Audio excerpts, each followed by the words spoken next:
नमस्कार दोस्तों। मैं अनमोल दुबे और आपका स्वागत है बुकबाला पर। काफी लंबा समय गुजर गया। कुछ बीच में मैं भी बिजी हो गया था, तो आप सबके साथ लेखकों से संवाद नहीं हो पाया, बातचीत नहीं हो पाई। लेकिन आज मैं एक किताब नहीं बल्कि तीन किताबों के लेखक से बात करूंगा। इन तीन किताबों को मैंने पढ़ा था। इनकी समीक्षा बुकबाला के फेसबुक पेज पे प्रेषित हो चुकी है। वहां से इनकी आप समीक्षा पढ़ सकते हैं, किताबों के बारे में जान सकते हैं। आज इन तीनों किताबों के लेखक संदीप मुरारका जी हमारे साथ मौजूद हैं। उनसे हम जानेंगे इन तीनों किताबों के बारे में, उनकी आगामी किताबों के बारे में और तमाम विषयों पर, क्योंकि ये जो किताबें हैं ये अपने आप में विशेष है, क्योंकि एक ऐसे समुदाय पे लिखी गई है जिनके बारे में व्यक्ति कम बात करता है। ये ट्राइबल्स के ऊपर, आदिवासियों के ऊपर ये तीनों किताबें लिखी गई हैं और ऐसे ट्राइबल्स के ऊपर लिखी गई हैं जिनको पद्म सम्मान, भारत का जो सबसे सर्वोच्च सम्मान है पद्म सम्मान, उन सभी को मिला है। तो ऐसी व्यक्तियों की जीवनी पे आज हम बात करेंगे। तो संदीप सर, आपका बहुत बहुत स्वागत है। बहुत बहुत धन्यवाद। मैं बातचीत शुरू करूं या अपनी चर्चा आगे बढ़ाऊं? उससे पहले मैं सर के बारे में थोड़ा सा आपको बता देता हूँ। संदीप सर मूलतः छत्तीसगढ़ के रहने वाले हैं और झारखंड। इनकी तीन किताबें तो मेरे, झारखंड, सॉरी, मैं बाई मिस्टेक, झारखंड के रहने वाले हैं और इनकी तीन किताबें तो मेरे पास अभी हाथ में ही हैं। और दो किताबें इनकी पाठ्यपुस्तक की और आ चुकी हैं, वो जल्दी मेरे पास होंगी, उनके बारे में आपको बताऊंगा। सर किसी ना पत्रकारिता क्षेत्र से बिलोंग करते हैं, ना साहित्य परिवार से बिलोंग करते हैं। एक ऐसी फैमिली से बिलोंग करते हैं जो बिजनेसमैन फैमिली थे। सर भी एक अच्छे सफल बिजनेसमैन है, लेकिन फिर उन्होंने कैसे वो साहित्य की ओर आए और एक गहन चिंतन की ओर, गहन विषय की ओर आए, इस पर आज हम बातचीत करेंगे। तो सर एक बार फिर से आपका स्वागत है। बहुत बहुत धन्यवाद अनमोल जी कि आपने मुझे ये प्लेटफॉर्म दिया अपनी बात रखने का। जी सर, सबसे पहला तो सवाल मेरा यही रहेगा आपसे, क्योंकि अधिकतर जब पाठक अपने प्रिय लेखक से मिलते हैं तो उनके सबसे पहला मन में एक सवाल होता है कि उनका जो लेखक है वो भी साधारण सा उनकी जैसा दिख रहा होता है, लेकिन वो इतना अच्छा लेखक बना कैसे? तो आपके लेखन की शुरुआत कैसे हुई? अनमोल जी, लिखने का शौक तो मुझे बचपन से ही रहा है। 93 में मैं मैट्रिक दिया था जी और उसी पीरियड में मैं मैट्रिक देने के जस्ट बाद मैंने दैनिक आज अखबार आता था, जो बहुत फेमस अखबार था और उस समय जमशेदपुर में आज निकलता था। जी तो मैं दैनिक आज में ज्वाइन कर लिया था और उसी दरमियान मैंने आकाशवाणी में भी काम किया और उसी दरमियान में कविताएं, लघु कथाएं, छोटी कथाओं को लिखना स्टार्ट कर दिया था। लेकिन जैसा कि होता है, एक व्यापारी परिवार से जुड़े होने के कारण यह शौक बहुत दिनों तक नहीं चल पाया। 3-4 वर्षों तक चला और उसके बाद मैं व्यापार में व्यस्त होता चला गया। लेकिन अंदर कहीं ना कहीं एक मन में उत्कंठा थी कि नहीं, मुझे लिखना है, मुझे करना है। तो वो उत्कंठा मुझे पुस्तक मेले की ओर खींच कर ले जाती थी। हर साल मैं 25-50 किताबें खरीद कर पुस्तक मेले जी से लाता था। जमशेदपुर का पुस्तक मेला बहुत फेमस है। साथ में मुझे घर में भी पढ़ने का बहुत परिवेश मिला। मेरे पिताजी के पास काफी किताबों का भंडार था। आपने गुरुदत्त का नाम सुना होगा। गुरुदत्त बहुत अच्छे राइटर थे, तकरीबन उन्होंने 300 पुस्तकें जी लिखी। और मुझे लगता है कि मेरे पिताजी के पास लगभग सारी पुस्तकें थी। तो मैंने गुरुदत्त की तमाम पुस्तकों को पढ़ा है, उनके सारे विचारों को पढ़ा है। तो कहीं ना कहीं मेरे अंदर एक लिखने की इच्छा जीवित रही और गाहे बेगाहे मैं परिचर्चाओं में भाग लेता रहा और सामयिक आलेख में लिखता रहा। और पिछले 2-3 सालों से जी चूंकि मैं व्यापार के सिलसिले में गांव से बहुत जुड़ा हूं, ग्रामीण झारखंड की ग्रामीण पृष्ठभूमि से बहुत जुड़ा हूं। मैंने देखा कि यहाँ के लोग बहुत मेहनती होते हैं, बहुत ज्यादा मेहनतकश होते हैं, लेकिन प्रचार प्रसार से बहुत दूर रहते हैं। तो मैंने इनके बारे में अध्ययन करते करते मेरे मन में एक और विचार है, क्या कोई ऐसा भी बंदा है जिसको, जब पद्मश्री हो रहा था, एकता कपूर को पद्मश्री मिल रहा था, करण जौहर को पद्मश्री मिल रहा था, तो मेरे मन में एक बड़ा विचार है कि क्या काश किसी आदिवासी को भी पद्मश्री मिलता। जब मैंने सर्च करना स्टार्ट किया तो मैंने पाया कि मैं गलत हूं। तकरीबन 70-80 लोगों को पद्मश्री मिल चुका है। मैंने सर्च करना स्टार्ट किया उन नामों को और उन पर मैंने लिखना स्टार्ट किया और धीरे धीरे धीरे धीरे वो पुस्तक आकार लेती गई, वो आर्टिकल्स। और आज शिखर को छूते ट्राइबल्स के रूप में आपके सामने 3 पुस्तकें हैं। शिखर को छूते ट्राइबल्स भाग तीन 1, पार्ट। शिखर को छूते ओके। ट्राइबल्स भाग 2। और इन दोनों पुस्तकों भाग का दो विमोचन जो मेरे महामहिम पास ही है। राज्यपाल द्रौपदी मुर्मू जी ने किया। जी और ये शिखर को छूते ट्राइबल्स भाग 3 जिसका विमोचन हाल ही में अभी झारखंड के मुख्यमंत्री माननीय हेमंत सोरेन जी और स्वास्थ्य मंत्री माननीय बन्ना गुप्ता जी ने किया है। और मैंने अभी इसी का शिखर को छूते ट्राइबल्स पार्ट 4 पर मैं काम कर रहा हूं। मेरी इच्छा है कि भारत के जितने जनजातीय लोग हैं जो एक मुकाम को हासिल कर लिए हैं, उनकी स्टोरीज को सामने लाया जाए। जी। सर एक सवाल और आपसे बातचीत की तो मेरे दिमाग में एक आया। जब आप इन सब के बारे में लिख रहे होते हैं तो कैसे इनके सब के बारे में सर्च करते हैं, कहाँ से आपको जानकारी मिलती है? क्योंकि अलग अलग जो आपने लिखी है जो मैंने पढ़ रहा हूँ, शिकागो ट्रेवल्स पार्ट 2 की अगर बात करें तो सब अपने आप में विशेष विभूति है और कोई एक जगह की नहीं। क्योंकि अगर हम बात करेंगे झारखंड या छत्तीसगढ़ की आपने लिखी हो तो ऐसा नहीं है, उत्तर प्रदेश की भी है, मध्य प्रदेश की भी है, महाराष्ट्र की है, ऑल ओवर इंडिया के आपने ऐसी पद्मश्री विभूतियों के बारे में लिखा है। तो इनका जानकारी सर कैसे आप निकाल पाते हैं? ये बहुत इंपॉर्टेंट बात है अनमोल जी।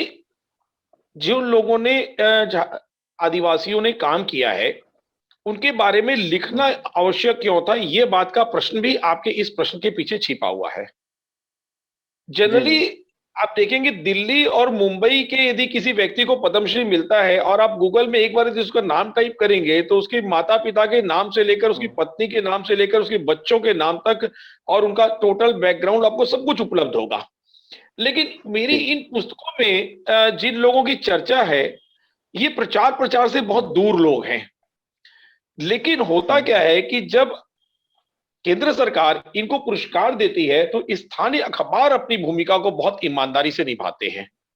जिस भी जगह की यह विभूति है उस जगह का जो स्थानीय अखबार है, चाहे वो छोटा अखबार हो, चाहे वो बंगाल का अखबार हो, उड़िया का अखबार हो, ब्रज का अखबार हो, राजस्थान का अखबार हो, चाहे मेघालय का अखबार हो, स्थानीय अखबार अपनी भूमिका को बहुत ईमानदारी से निभाते हैं। स्थानीय अखबार का रिपोर्टर बाकायदा इनकी बहुत अच्छी रिपोर्टिंग करता है। हाँ, मेहनत ये करनी होती है कि इनके जो डेट ऑफ अवार्ड है उसको सर्च कर कर उस दिन के लोकल न्यूज़पेपर को मैं सर्च किया हूं। जैसे जिस दिन अवार्ड मिला उसके 2 दिन पहले, उस दिन के और उसके 2 दिन बाद के, तो 4-5 दिनों के अखबार को यदि सर्च करेंगे तो इनको काफी स्टोरीज मुझे मिलती गई। उसके बाद कुछ चीजें भारत सरकार के जो पद्मश्री अवार्ड देता है गृह मंत्रालय निश्चित करता है। तो गृह मंत्रालय की वेबसाइट में कुछ सूचनाएं उपलब्ध होती है जो ऑथेंटिक सूचनाएं होती है। अखबार में हो सकता है डेट मिसिंग हो, बट भारत सरकार के गृह मंत्रालय की जो वेबसाइट है उसमें ऑथेंटिक सूचना है, तो उससे हम लोग इसको मेल कर लेते हैं।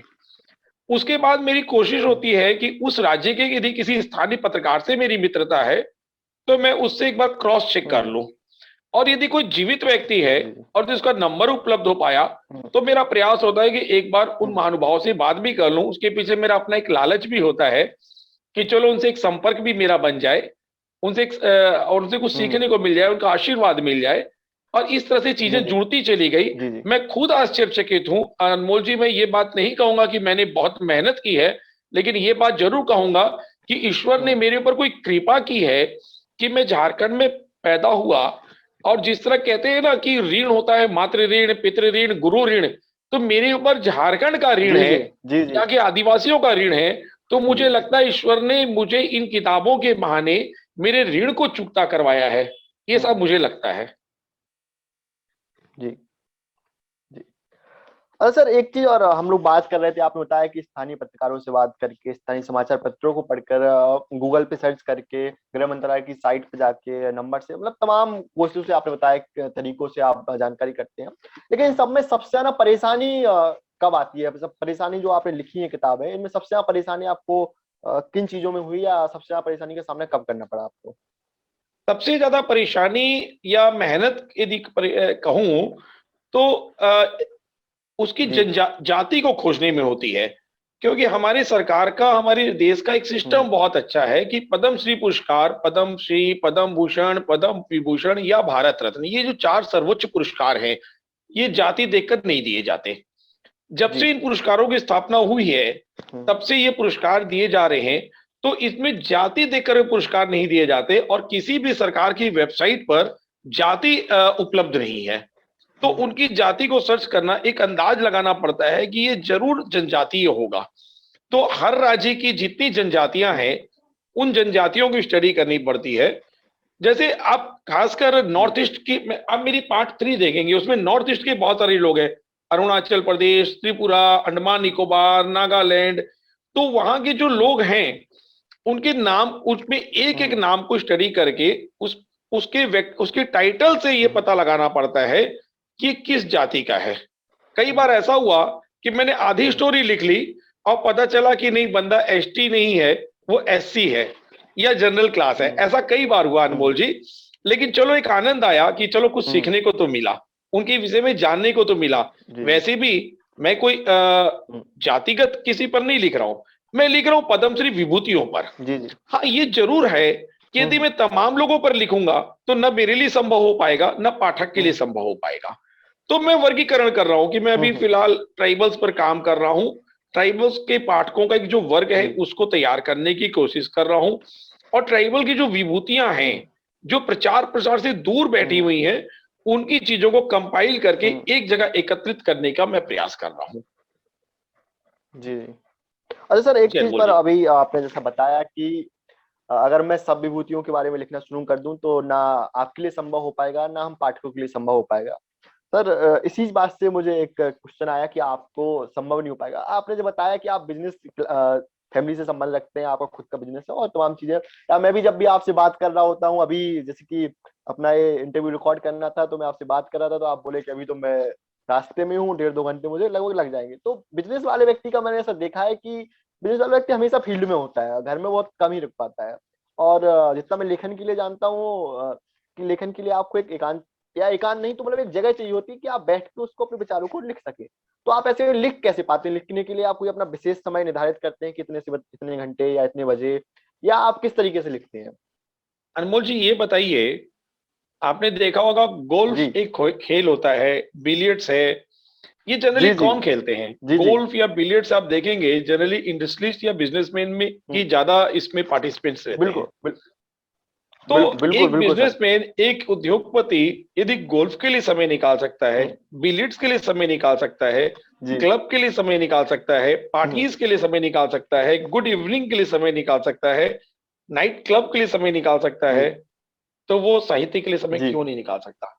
ये क्या होता है कि मेरे पास टाइम नहीं है, या कैसे संभव है, ये कहकर हम दो काम करते हैं, या तो स्वयं को टालते हैं या अपने अंदर की प्रतिभा को दबाते हैं। मुझे लगता है यदि आपके अंदर कोई प्रतिभा है तो उसको बाहर आने देना चाहिए, चाहे वो फुटबॉल में हो, चाहे वो क्रिकेट में हो, चाहे वो संगीत में हो, चाहे वो गीत में हो, चाहे वो साहित्य में हो। और जब आप ठान लेंगे तो निश्चित तौर पे मान के चलिए आपके पास समय की कोई कमी नहीं होगी। अनमोल जी, मुझे ऐसा लगता है मैं सारे काम निपटाकर, अपनी ऑफिस का काम निपटाकर, रात को डिनर करने के बाद एकांत में, मुझे लगता है मैं तकरीबन 12 बजे के बाद में लेखन कार्य शुरू करता हूं, और 2 घंटे का समय देता हूं। मैं 12 से 2-2:30 बजे तक लगभग मैं लिखता हूं। और उसके बाद मैं ये नहीं कहूंगा कि मैं अर्ली राइजर हूं, मैं जल्दी नहीं उठता, ये मेरी माइनस पॉइंट है। लेकिन मुझे लगता है कि वो 2-2:30 घंटे काफी होते हैं। तो चलिए उसको कहीं ना कहीं हम लोग मेकअप कर लेते हैं। सर, नहीं बिल्कुल जी सर। अनमोल जी, और एक सर, जो आपने भी एक जवाब दिया कि इस तरीके से कि बहाना होता है, और जब व्यक्ति गोल्फ के लिए, नाइट क्लब के लिए और इन सब तमाम चीजों के लिए समय निकाल लेता है, तो इसके लिए क्यों निकाल सकता है? सर, एक दो चीज मैं एक क्वेश्चन में आप ये मान लीजिए दो चीजें जानना चाहता हूँ। एक चीज तो ये कि आपने से बताया कि आपको पिताजी से एक पूरी भरी पूरी लाइब्रेरी मिली, पिताजी से एक पूरा किताबों का संग्रह मिला। तो वो जैसा आपने बताया, वो किताब पढ़ने के शौकीन रहे हैं, लेकिन लिखा उन्होंने कभी कुछ नहीं साहित्य के रूप में। लेकिन जब उन्होंने आपकी किताब को देखा कि आपकी किताब, आप एक प्रकाशित लेखक बन चुके, तो उनको कैसा फील हुआ उस समय? मेरा दुर्भाग्य है अनमोल जी कि मेरे पिता का स्वर्गवास 2008 में हो गया था, और मेरी पहली पुस्तक 2020 में आई।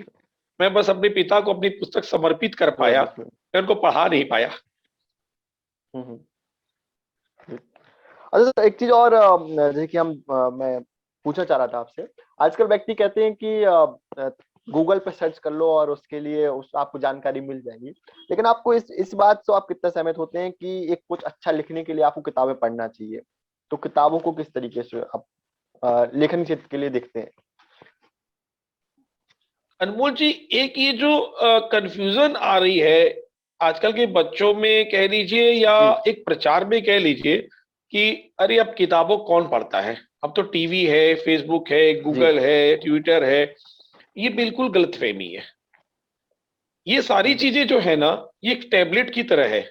जैसे ये और ज्ञान जो है वो ज्ञान कभी भी विटामिन नहीं होता। ज्ञान एक की हम्म, टैबलेट खाई आपने, फेसबुक ट्विटर या जी गूगल की एक टैबलेट खाई और विटामिन बढ़ गया, ज्ञान बढ़ गया, ऐसा नहीं हो सकता। ज्ञान तो यदि बढ़ेगा तो हम्म, पुस्तक से ही बढ़ेगा। अब बहुत सिंपल जी इसका बिल्कुल। इसका कॉन्क्रीट एग्जांपल आपको समझाता हूं। अब आप हम्म, जब स्क्रीन पर रहते हैं, आपकी स्क्रीन पर कभी गूगल रहता है, 1 मिनट के हम्म, बाद आपकी स्क्रीन पर फेसबुक रहता है, 2 मिनट के बाद ट्विटर रहता जी है, 4 मिनट के बाद आपकी स्क्रीन पर इंस्टाग्राम रहता है।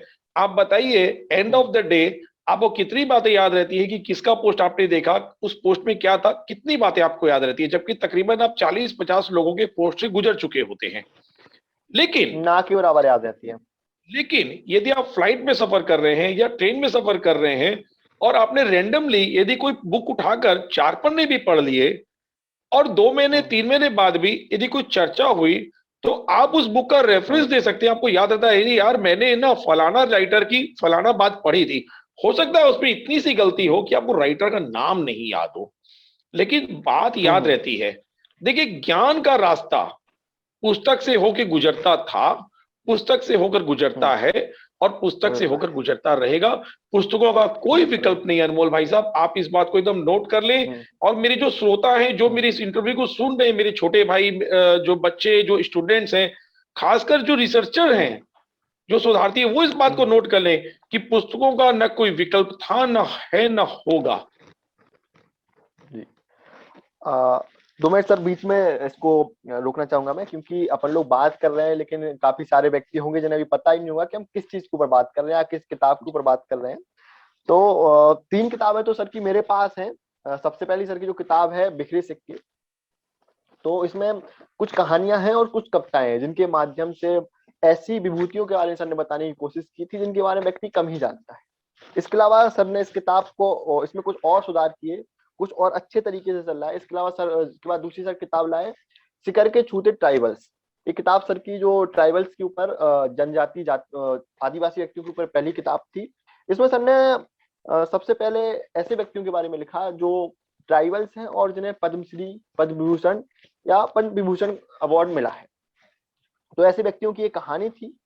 इसमें सर ने लगभग 25 शायद सर इसमें 35-40 व्यक्तियों के बारे में आपने लिखा था पहली बुक में।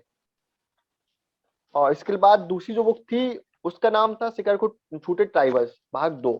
इस बुक में भी सर ने ऐसे ही विभूतियों के बारे में लिखा जिन्होंने अपने आप में एक मुकाम, मतलब सबसे बड़ी बात क्या होती है ट्राइबल्स व्यक्तियों की, वो कभी अपने आप को आगे नहीं लाते। वो कभी ना किसी सोशल मीडिया पे ना किसी बड़ी उस पे आते हैं, लेकिन वो ऐसे काम कर जाते हैं जो अपने आप में विशेष होते हैं। इसके अलावा तीसरी और चौथी बुक अभी मेरे पास चौथी या पांचवी बुक मेरे पास नहीं है, वो सर के पास होगी। सर मैं आपसे गुजारिश करूंगा कि चौथी बुक को एक बार जरूर पाठकों को दिखा दें, जिससे पाठक बुक को देख सके। मेरी चौथी बुक जो आई है वो शिखर को छूते ट्राइबल्स भाग 3 है। और इसके अलावा जी। 5वीं बुक जो आई है वह मारवाड़ी और अग्रवाल समाज की वैसी विभूतियां जिनको पद्मश्री प्राप्त हुआ है, वो बुक है। इसका नाम है पद्म अलंकृत विभूतियां मारवाड़ी ऑब्लिक अग्रवाल। इसमें मैंने 60 विभूतियों का जी। जिक्र किया है जो मारवाड़ी समाज से या अग्रवाल समाज से बिलोंग करती है। अच्छा सर, एक सवाल ऐसे ही दिमाग में आ गया, एक इच्छा अनमोल आप जी, कहना जानने की। मैं टोक रहा हूं आपको। जी आपने भी मेरी पुस्तक के बारे में जी बताया, तो और मैं भी ट्राइबल्स के जी बारे में चर्चा कर रहा था, लेकिन मेरी एक पुस्तक है बिखरे सिक्के, जो मेरी पहली बुक है। इसका जी नाम है बिखरे सिक्के। बिखरे सिक्के भी क्यों आई है जी मैं बताता हूँ। 1993 से लेकर 2020 के दरमियान मैं जी जी सर। छिटपुट छिटपुट लिखता रहा और वो पुर्जों में इकट्ठा पड़ा हुआ था। कुछ डायरी में था, कुछ पुर्जों में था, कुछ कागज ऐसे ही मोड़ के रख हम्म, दिए, गाड़ी में सफर में हूँ लिख दिया।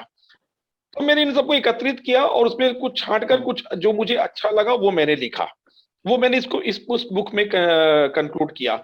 लेकिन इस बुक में एक स्टोरी है जो मैं बच्चों को कहूंगा आप जरूर पढ़िए। जी आजकल के स्टूडेंट्स, आजकल का युवा वर्ग जो ये बड़ी बड़ी बात कभी कभी करता है ना गांधी जी के बारे में, अनजाने में, जी। नहीं जानता है वो गांधी जी के हम्म। बारे में, लेकिन गांधी जी के बारे में, हमारे राष्ट्रपिता परम आदरणीय हम्म। स्मरणीय गांधी जी के बारे में, तो मुझे बहुत दुख हम्म। होता है, मेरे मन कचोटता है। तो मैं उनको ये हम्म। कहूंगा कि मेरी एक स्टोरी है गोडसे एक हत्यारा, इस स्टोरी को आप हाँ जरूर हाँ। पढ़िए। इसमें मैंने ये जी। स्पष्ट किया है कि आखिर गांधी ने क्या लाभ उठाया। मुझे कोई बताए ना हम्म। कि गांधी के हम्म। जितने बेटे थे, हरिलाल, मणिलाल, रामदास, देवदास, आखिर किसने लाभ उठाया, आप कितने लोगों को जानते हैं। और एक मैंने इसमें हम्म। कुछ छोटा सा उदाहरण भी दिया है, आप हम्म। पढ़ेंगे, देखिए मेरा पेज नंबर जी 31 है। इसमें मैंने जी। एक जी सर। उदाहरण भी दिया है कि मध्य प्रदेश के विदिशा जिले में एक नटेरन हम्म। तहसील है, या रावण ग्राम, हम्म। एक गांव का नाम है रावण ग्राम। वह रावण की जी जी। प्रतिमा है, और 10 फीट लंबी प्रतिमा है जिसमें रावण लेटा हुआ है। अब कल को मान हम्म। लीजिए कि रावण के जो अनुयायी हैं, वहां रावण की पूजा होती है, बहुत भव्य पूजा होती है रावण की।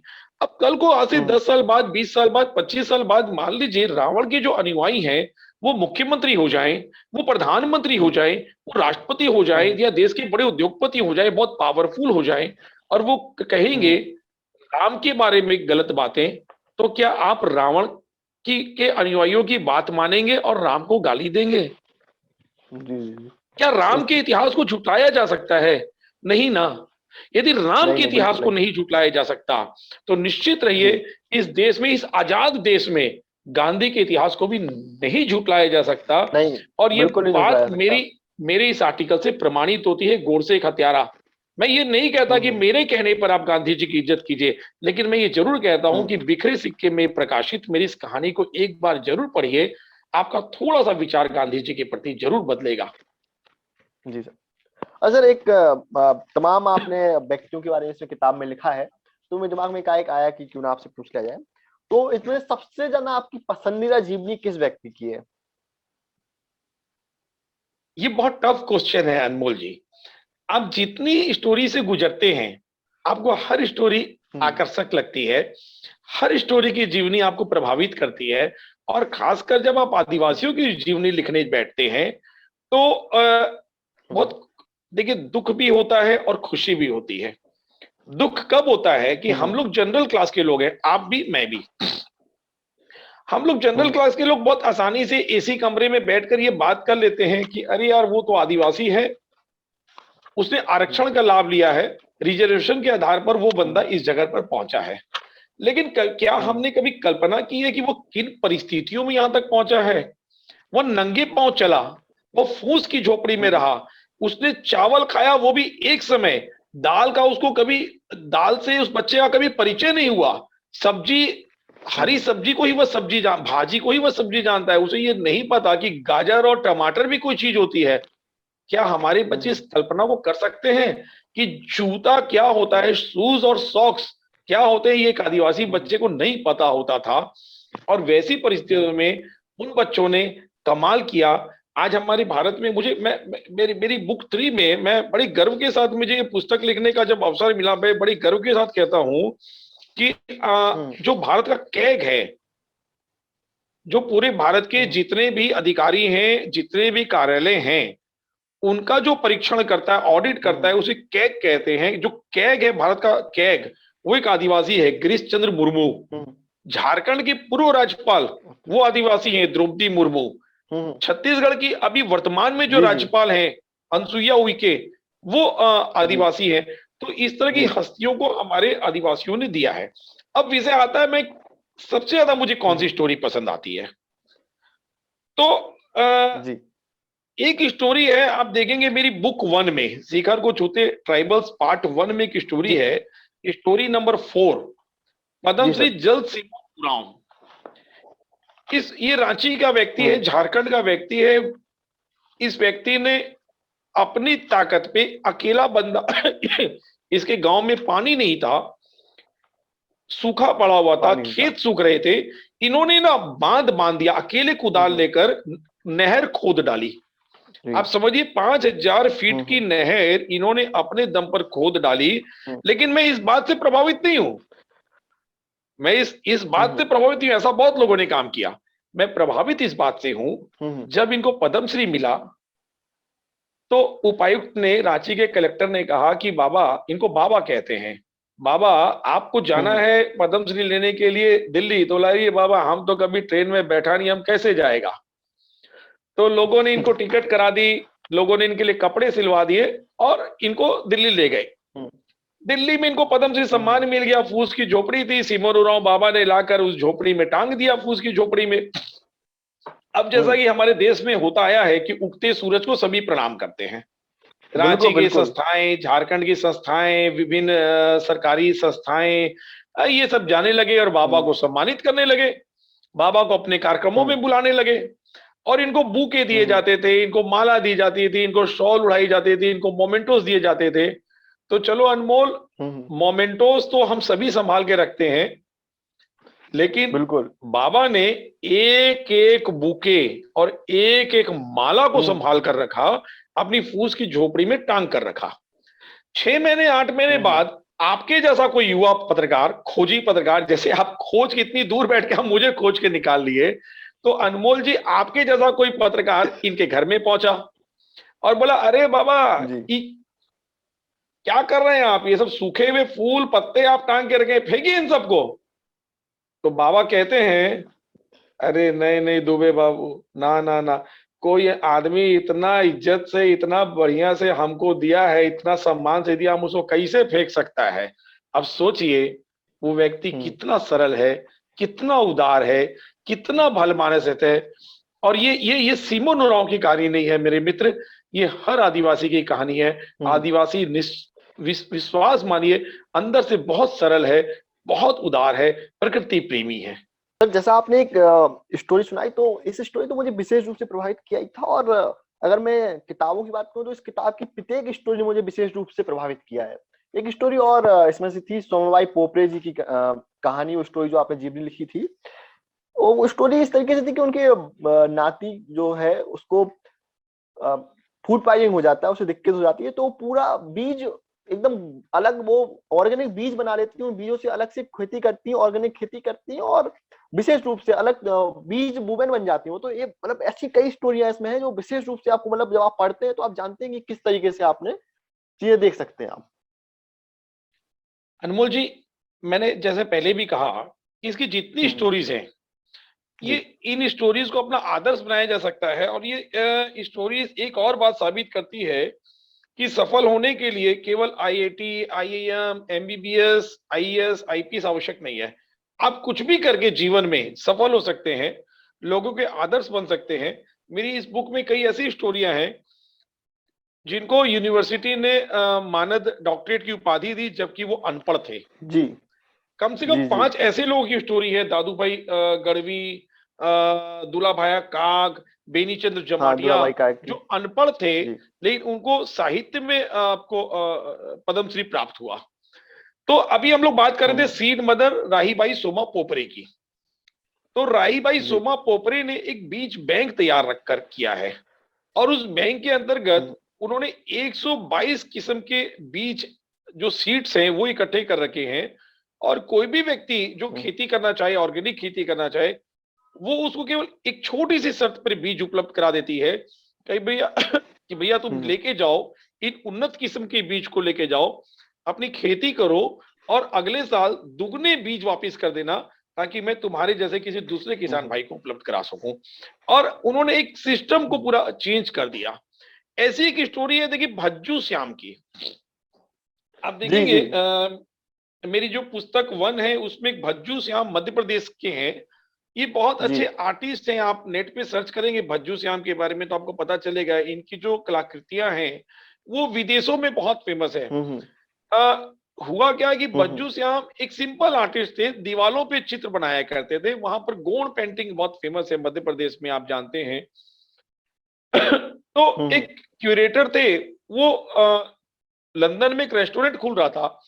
वो भज्जू श्याम को हम्म। लंदन लेके जाते हैं और कहते हैं कि तुम रेस्टोरेंट के जो अंदर की दीवार है, भीतर की दीवार है, उसमें भित्ति चित्र बना दो। भज्जू श्याम हम्म। 2-3 महीने वहां रहते हैं लंदन में, भित्ति चित्र बनाते हैं। और रेस्टोरेंट जब तैयार हो जाता है तो भज्जू श्याम लौट के भारत आ जाते हैं। अब नेचुरल सी बात है, एक हम्म। अनपढ़, बिना पढ़ा लिखा व्यक्ति गांव का व्यक्ति, हम्म, लंदन की याद उसको सताती है। और जब लंदन की उसको याद सताती हम्म, है तो वह लंदन की यादों को अपने चित्रों में उतारता है। कैसे उतारता है कि वहां धरती पे चलने वाली हम्म, मेट्रो रेल वो बनाता है, और हमारे यहाँ धरती के नीचे क्या चलता है, केचुआ। हम्म, तो वो केचुओं का मुंह लगाता है और मेट्रो रेल हम्म, लगाता है, एक चित्र तैयार कर देता है। वहां की जो हम्म, सबसे फेमस घड़ी है बेंटेन, वो उस घड़ी को बनाता है। और हमारे यहाँ समय कौन बनाता है, मुर्गा। तो वो आगे में मुर्गे का हम्म, चेहरा लगा देता है, पीछे में मुर्गे के पंख लगा देता है, और एक तस्वीर बना देता है। बीच में घड़ी। ऐसी करीब करीब 40-50 तस्वीरें वो तैयार करता है। इसी बीच तारा बुक्स की हम्म, जो मैडम है वो आती हैं, और संजोग बस घूमते घूमते वो हम्म, मध्य प्रदेश में भज्जू श्याम की कलाकृतियों को देख लेती है। भज्जू श्याम की हम्म, कलाकृतियों की वो केवल फोटो खींचती है, खरीदती नहीं है।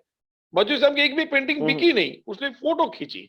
और हम्म, फोटो खींच के हम्म, उसकी वो बुक बनाती है, colourful book, hmm, the jungle book. क्योंकि भज्जू श्याम के हर चित्र में द जंगल बुक। पशु पक्षी लिखे हैं।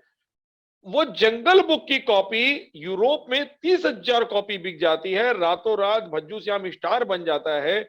और भाई साहब, एक पेंटिंग किस तरह से पूरे गांव की इकोनॉमी को चेंज कर सकती है, ये भज्जू श्याम की स्टोरी से समझने की बात है। आज स्थिति ये हम्म, है कि भारत के ही नहीं, भारत यूरोप के जितने भी बड़े होटल ग्रुप हैं, यदि भारत की बात करें तो चाहे सांग्रीला ग्रुप हो, चाहे हम्म, आपको ताज ग्रुप हो, चाहे ग्रैंड ग्रुप हो, कोई भी हम्म, जो बड़े ग्रुप हैं, उन सारे ग्रुप के होटल्स के जो कमरे हैं, उन कमरों में जो पेंटिंग्स लगी हुई हैं, वो मध्य प्रदेश के गोंड आर्टिस्ट की पेंटिंग आपको सब जगह मिल जाएगी। अब नतीजा ये हुआ, अब जी। अकेला भज्जू श्याम तो इतनी पेंटिंग्स बना नहीं सकता है। अब नतीजा ये हुआ, नहीं बना भज्जू सकता। भाई के गांव के सैकड़ों कलाकार पेंटिंग बनाते हैं, सबकी पेंटिंग्स बिकती है, और एक पेंटिंग की वजह से पूरे गांव की इकोनॉमी चेंज हो गई। एक और स्टोरी मैं आपको चेंज हो बताता गई हूं, है। राजस्थान की गुलाबो सपेरा। देखिए, मैं इस स्टोरी को इसलिए हम्म, बता रहा हूं कि हमारे यहाँ, देखिए मैंने 3-4 चीज को जोड़ा। राही भाई सोमा पोपरे, हम्म, भज्जू श्याम को जी। जोड़ा इकोनॉमी से। और मैं हम्म, गुलाबो सपेरे की स्टोरी इसलिए सुना रहा हूं कि लड़कियों पे किस तरह से अत्याचार किया जाता है, भ्रूण हत्या। हम्म, कोख के हम्म, अंदर तो मारते ही हैं, कोख के बाहर हम्म, आने के बाद भी किसी लड़कियों को कैसे मार दिया जाता है। गुलाबो सपेरा भारत, मतलब विश्व प्रसिद्ध नृत्यांगना, आज अंतरराष्ट्रीय स्तर की नृत्यांगना है। तकरीबन जी, जी। 200 देश, 170-80 देशों में इन्होंने अपना प्रदर्शन कर चुकी हैं। उनका जब जन्म हुआ तो वो कन्या थी, 5 बजे के आसपास जन्म हम्म, होता है, पहले से उनके भाई बहन थे। तो जैसे ही जो जन्म हुआ तो देखा गया वो कन्या है, तो उसको रेत में गाड़ दिया गया। जो सपेरे हम्म, होते हैं ना, सपेरे जो बीन बजाते हैं, ये जी। उस परिवार से ताल्लुकात रखती हम्म, थी। तो इसी पिता गए हुए थे ये बीन बजाने के लिए, सांप को लेकर, सांप का खेल दिखाने के लिए। पीछे से तंबू में हम्म, ये पैदा होती, तंबू लगा के रहते थे ये लोग। हाँ, हाँ। तो जो जिन लोगों ने इनको पैदा किया, इनकी बुआ वगैरह ने इनको रेत में गाड़ दिया। हम्म, रात को हम्म, 11 बजे इसकी माँ की नींद, मतलब माँ की बेहोशी टूटती है।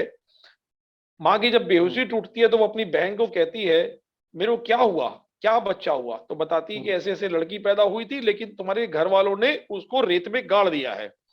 माँ की ममता हम्म, देखिए, माँ कहती है कोई बात नहीं, एक बार लाश ही लाके दिखा दो, बच्ची का शव ही मैं देखना चाहूंगी, लेकिन मैं अपनी बच्ची को देखना चाहूंगी।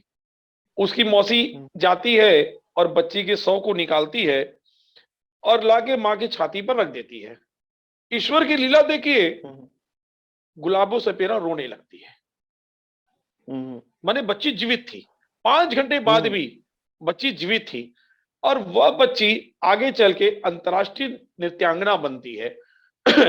तो किसी हम्म, भी बच्चे से लिंग भेद, जो भारत में लिंग भेद है, उसको दूर हम्म, करने के लिए एक बहुत बड़ा एग्जाम्पल है गुलाबो सपेरा का। माने ये जो ट्राइबल्स की स्टोरीज है ना, अनमोल जी, ये हम्म, कई तरह से हम लोग को इंस्पायर करती है। आप अगर इनमें विषय बिल्कुल ढूंढने सर। बैठिएगा तो आपको सारी चीजें मिलेगी, अनमोल जी। हम्म, जी, जी। सर एक चीज और मुझे ऐसे ही ये जो अभी आपने स्टोरी सुनाई लगभग मैंने सब पढ़ी थी। एक इसमें से ऐसे ही दिमाग में आ गया। आप लगभग इनमें से कितने लोगों से मिले, जितने लोगों की आपने स्टोरी लिखी है, स्टोरी कवर की है, तो इनमें से आप कुछ लोगों से मिले भी हैं क्या? अनमोल जी, झारखंड के कुछ लोगों से मिलने का सौभाग्य प्राप्त हुआ है। उसके अलावा कई लोगों से फोन पर मेरी बात हुई है। अरुणाचल प्रदेश में जैसे येसे दोरजी थोंगची हैं, उनसे मेरा कम्युनिकेशन हुआ। ये आपको अरुणाचल प्रदेश के चीफ सेक्रेटरी भी रहे हैं। इनकी किताबों पर 3 फिल्में बनी, जिनको आपको स्वर्ण कमल अवार्ड भी प्राप्त हुआ। स्वर्ण कमल आपको देश का फिल्मों में सबसे प्रतिष्ठित अवार्ड है। इसके अलावा आपको फोन पर मेरे कई लोगों से संपर्क हुए, फोन पर या ईमेल पर या व्हाट्सएप पे, या ये कहूं कि वहां के जो लोकल पत्रकार मेरे मित्र हैं, उन लोगों ने कई लोगों से मेरी बात करवाई फोन पर। सर, ये 3 किताबों की तो हमने बात की, 2 किताबों के बारे में आपने बताया। अब आगे का क्या प्रोजेक्ट है? आप आगे किस चीज पे काम कर रहे हैं? अनमोल जी, अभी वर्तमान में मैं सीकर को छूते ट्राइबल्स का पार्ट 4 लिख रहा हूं, और इसके अलावा पार्ट 1 और पार्ट 3 का अंग्रेजी अनुवाद लगभग तैयार हो चुका है, जो मुझे लगता है कि अगले 2-4 महीनों में आ जाएगा जी। और अभी जो सीकर को छूते ट्राइबल्स पार्ट 4 में लिख रहा हूं, इसमें कुछ अर्जुन अवार्ड भी हैं, द्रोणाचार्य अवार्ड भी हैं, पद्मश्री तो है ही, और मैं चाहता हूं कि पद्मश्री की सूची कभी खत्म भी ना हो। मेरी ऐसी कामना है कि यह सूची कभी खत्म ना हो, ये अनवरत चलते रहे। लेकिन इसके अलावा मैंने द्रोणाचार्य अवार्ड को भी टच किया है, अर्जुन अवार्ड को भी टच किया है। सर, अंत में मैं आप बस इतना कहना चाहूंगा कि जो पाठक या जो दर्शक, आपके पाठक और हमारे दर्शक आपको देख रहे हैं, सुन रहे हैं, उनके लिए कोई एक आपकी तरफ से मैसेज। अनमोल जी, मैं इतना बड़ा को तो लेखक हूं नहीं कि मैं कि किसी को कोई मैसेज दे सकूं। हाँ, एक रिक्वेस्ट लेकिन जरूर करूंगा कि यदि आप बड़ी आयु वर्ग के हैं तो अपने बच्चों को, आप यदि युवा हैं तो स्वयं पुस्तकों से अपनी दोस्ती मत छोड़िए, या पुस्तकों से दोस्ती अवश्य कीजिए। पुस्तक से अच्छा कोई मित्र नहीं है। आपके घर में जिस तरह से अमेजोन से टी शर्ट्स आती हैं, आपके घर में जिस तरह से सामान आते हैं, उस तरह से हर महीने अमेजोन से एक बुक अवश्य आनी चाहिए। और आप देखेंगे, आप जैसे जैसे पुस्तकों के सफर से गुजरेंगे, आपका टेस्ट उन्नत होता चला जाएगा, आपकी समझ विकसित होती जाएगी। और अच्छी पुस्तक वही है जो आपकी समझ को विकसित करे। तो आप पुस्तकों से जुड़िए, पुस्तकें आपकी समझ को विकसित करेगी, यही मैं कहना चाहूंगा। अच्छा सर, आपने पुस्तकों के ऊपर बात की, तो मैं एक निवेदन और करना चाहूंगा आपसे। कुछ आपकी पसंदीदा किताबें जो आपको बहुत पसंद हो, हमारे जो पाठक या दर्शक आपको देख रहे हैं, उनको बताना चाहें, जो मतलब कुछ अच्छी किताबें जो आपको लगता है कि हर व्यक्ति को पढ़नी चाहिए। अनमोल जी, ये बहुत टफ क्वेश्चन है। देखिए क्या है, रैंडमली किसी को भी कह देना कि तुमको ये पढ़ना चाहिए, ये बिल्कुल गलत है। मान लीजिए यदि कोई 20-22 साल का लड़का है, तो निश्चित तौर पे उसको भी कैरियर बनाना है, तो उसको कैरियर के संबंधित किताबें पढ़नी चाहिए। यदि कोई बिजनेस का बंदा है, तो उसको अच्छे एंटरप्रेन्योर्स की जीवनियां या मोटिवेशनल बुक्स पढ़नी चाहिए। यदि कोई साहित्य का प्रेमी है, तो साहित्य के प्रेमियों को मैं एक बात जरूर कहूंगा कि एक तो ये जो दिमाग में फिट है ना कि सिर्फ प्रेमचंद को पढ़ो, या इंग्लिश पे शेक्सपियर को पढ़ो, या मैथिली शरण गुप्त को पढ़ो, तो नहीं, आप उनको अवश्य पढ़ो। लेकिन साथ साथ में हर दशक में लेखक हुए हैं, आप अनिल यादव को भी पढ़ो।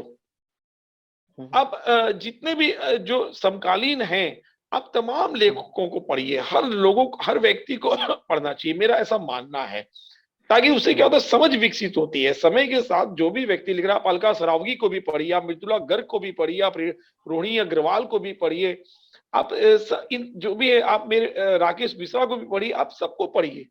उससे क्या होगा, साहित्य आपकी समझ विकसित होगी। आप यदि नौकरी पेशा व्यक्ति हैं, तो आप अपने टेस्ट के मुताबिक पढ़िए। उम्र यदि ढलान पर है, तो मैं जरूर कहूंगा कि धार्मिक पुस्तकें पढ़िए। लेकिन धार्मिक में कैसी, आप आलोचनाएं भी पढ़िए।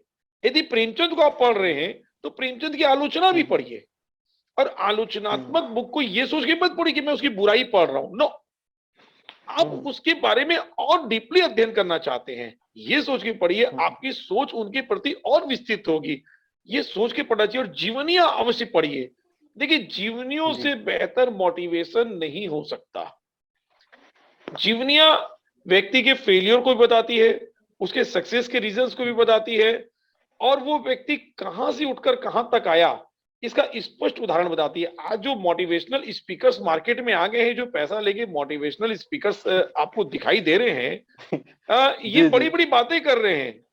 इन झांसों में मत पड़िए, आप जीवनियों की किताब पढ़िए, उससे बेहतर मोटिवेशनल और कुछ भी नहीं हो सकता। जी। तो दोस्तों, ये थे हमारे साथ संदीप मुरारका जी, जिनसे हमने इनकी किताबों के बारे में बात की।